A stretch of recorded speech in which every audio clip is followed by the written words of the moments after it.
am sitting alone in my room this last night of the old year, waiting for midnight. It has been the most eventful year of my life. I began it a poor bachelor student with no definite plans or expectations.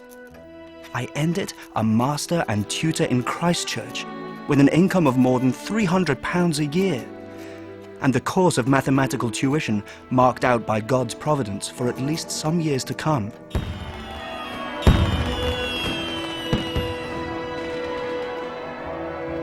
Great mercies, great failings, time lost, talents misapplied. Such has been the past year.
I am now concentrating mainly on my work as mathematical lecturer at Christchurch.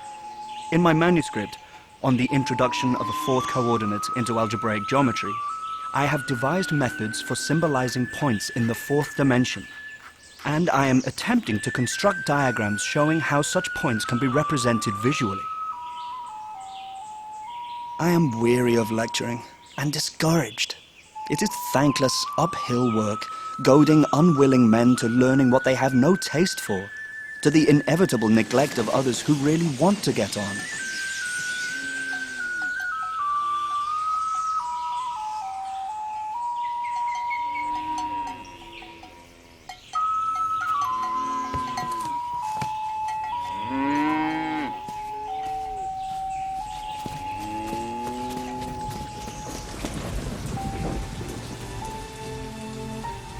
Question. When we are dreaming, and, as often happens, have a dim consciousness of the fact and try to wake, do we not say and do things which in waking life would be insane? May we not then sometimes define insanity as an inability to distinguish which is the waking and which is the sleeping life? We often dream without the least suspicion of unreality.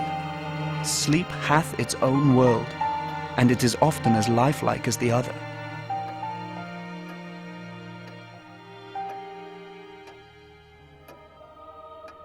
I am expected, by the terms of my studentship, to proceed to holy orders.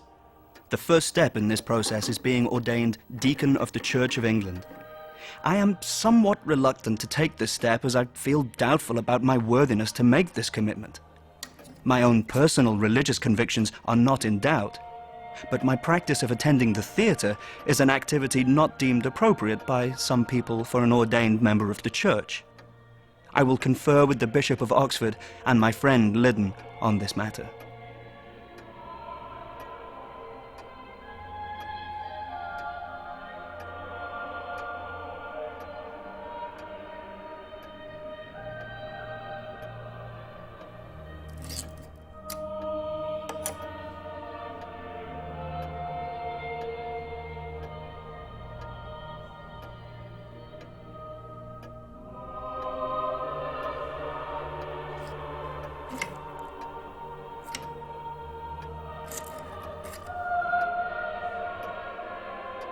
In Darwin's On the Origin of Species, his natural selection is insufficient alone to account for the universe. I believe in the perfect compatibility with the creative and guiding power of God, and I look for a scientific view that harmonizes with my Christian belief.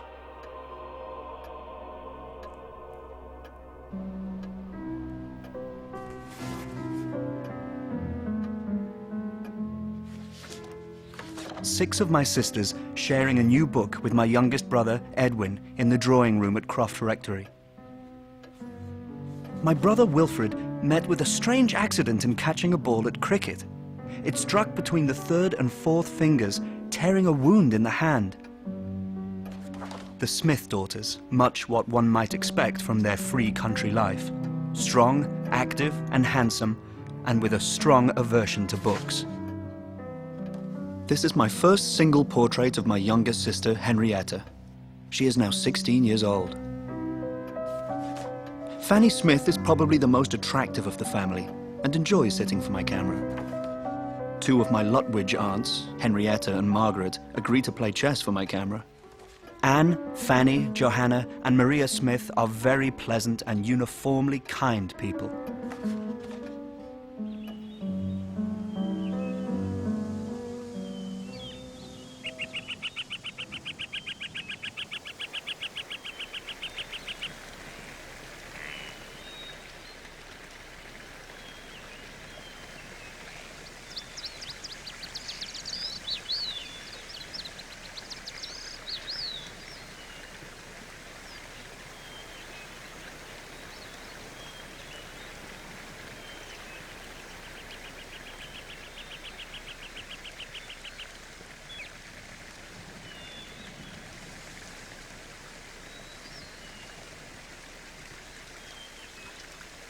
In his hand are the deep places of the earth. The strength of the hills is his also. The sea is his, and he made it, and his hands formed the dry land. Oh, come, let us worship and bow down. Let us kneel before the Lord our Maker, for he is our God, and we are the people of his pasture, and the sheep of his hand. Today, if ye will hear his voice,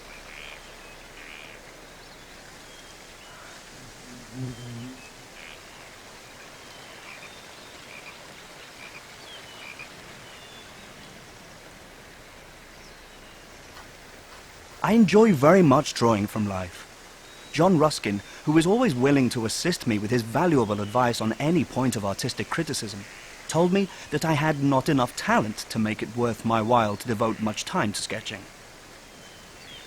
But I will continue to sketch for my own pleasure.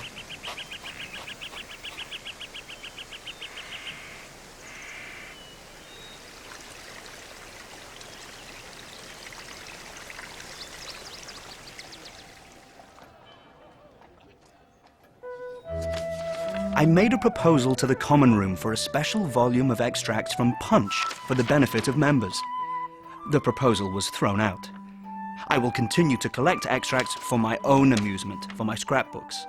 I already have a number of comic references to Shakespeare that are witty and entertaining. The main political cartoons are delightfully drawn by such excellent artists as Messrs. Leach and Tenniel.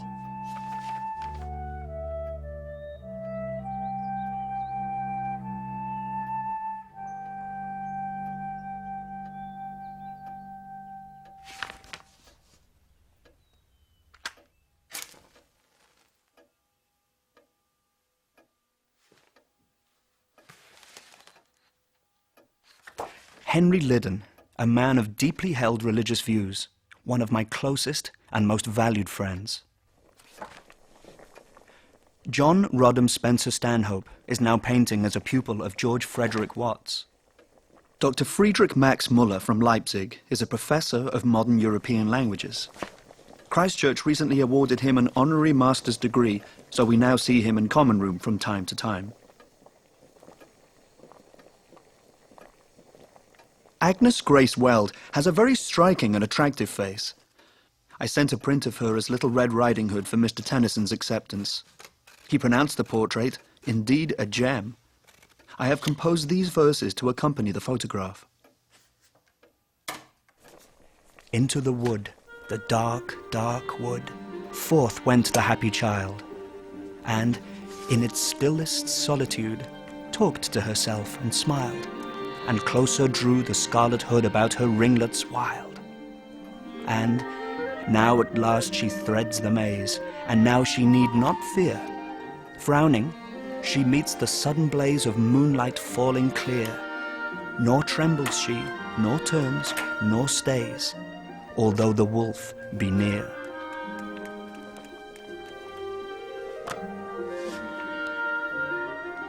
Annie Coates, the daughter of a local tradesman, was pleased to sit for my camera during a recent visit back to Croft.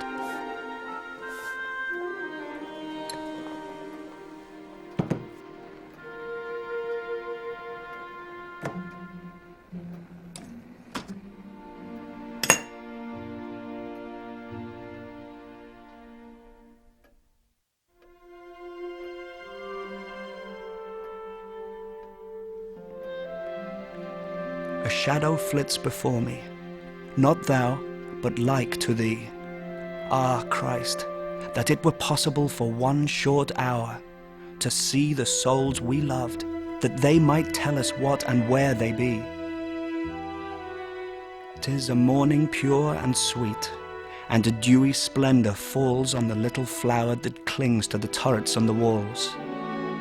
'Tis a morning pure and sweet, and the light and shadow fleet. She is walking in the meadow, and the woodland echo rings. In a moment we shall meet. She is singing in the meadow, and the rivulet at her feet ripples on in light and shadow to the ballad that she sings.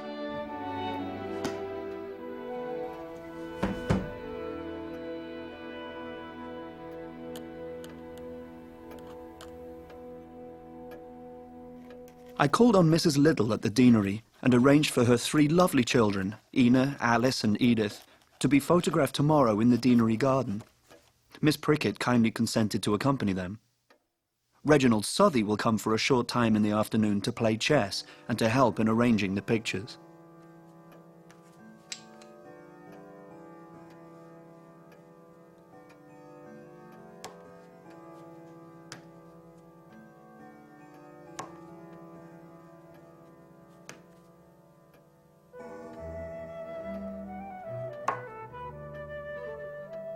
The improvement in my fortunes has allowed me to buy a photographic apparatus, complete with the latest design of camera, with plates and lenses and all the chemicals and equipment I need for the wet collodion process that I have adopted. The camera alone cost me £25, a considerable sum to invest. The promise it affords me of establishing new contacts within the academic community and society in general, as well as being an outlet for my artistic expression, will make the expense worthwhile. It is my one recreation, and I think it should be done well.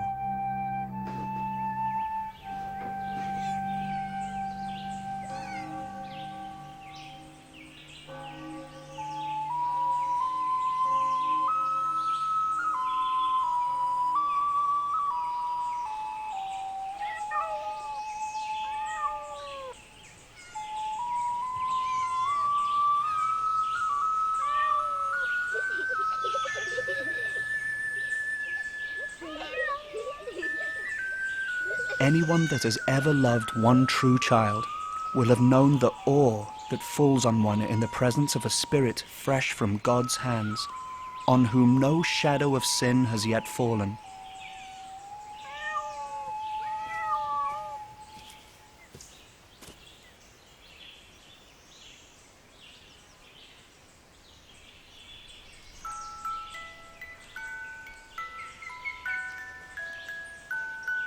"Tell us a story," said the March Hare.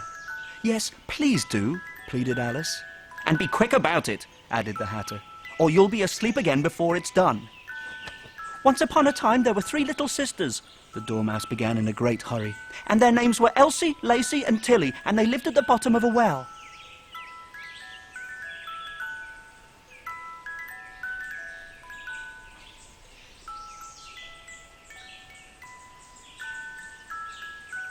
"Oh, my ears and whiskers! How late it's getting! Oh dear!"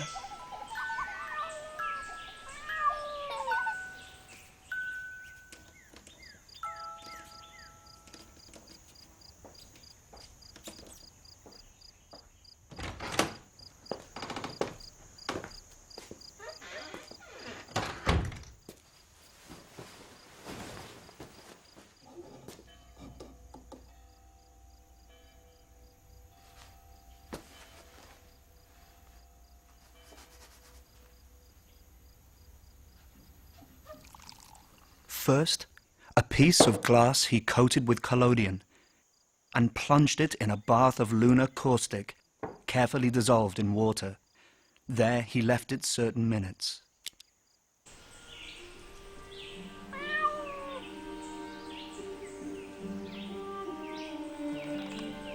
I'm afraid Dinah the cat will miss me very much tonight. I hope they'll remember her saucer of milk at tea time. Oh, Dinah, my dear, I wish you were down here with me. There are no mice in the air, I'm afraid, but you might catch a bat, and that's very like a mouse, you know. But do cats eat bats, I wonder? Do cats eat bats? Do bats eat cats?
From his shoulder, Hiawatha took the camera of rosewood, made of sliding, folding rosewood, neatly put it all together. In its case it lay compactly, folded into nearly nothing.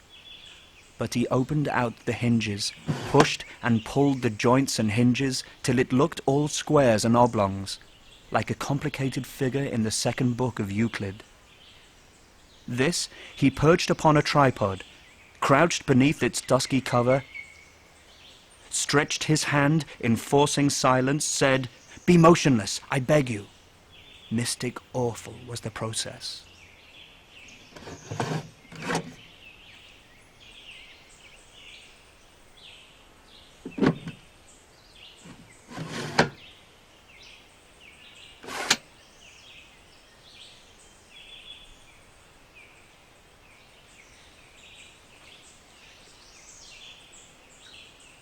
I think Mr. Dawson's hair wants cutting.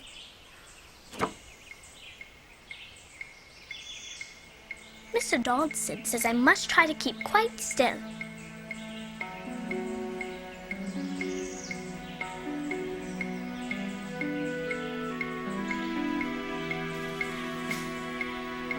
It is a very long time to keep still. It is almost impossible not to breathe or blink or shift position. Mr. Dodson is determined to get his pictures just right.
Miss Prickett has been crocheting for a very long time. I wonder if she'll ever finish.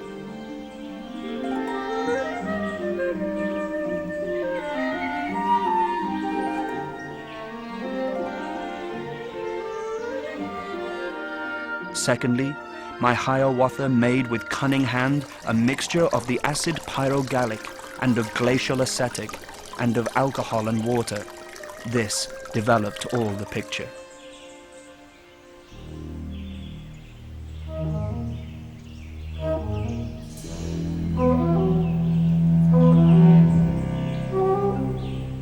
And being so many different sizes in a day, it's very confusing. It isn't. Well, perhaps you haven't found it so yet. But when you have to turn into a chrysalis, you will someday, you know, all caterpillars do. And then after that into a butterfly, I should think you'll feel a little queer, wouldn't you? Not a bit. Edmund Yates, the editor of The Train, is going to use my verses on solitude. He proposes that I should adopt some nom de plume. 4 names have occurred to me, all based on my Christian names: Edgar Cuthwellis, Edgar U.C. Westhill, Louis Carroll, and Lewis Carroll. I will leave the choice to Mr. Yates.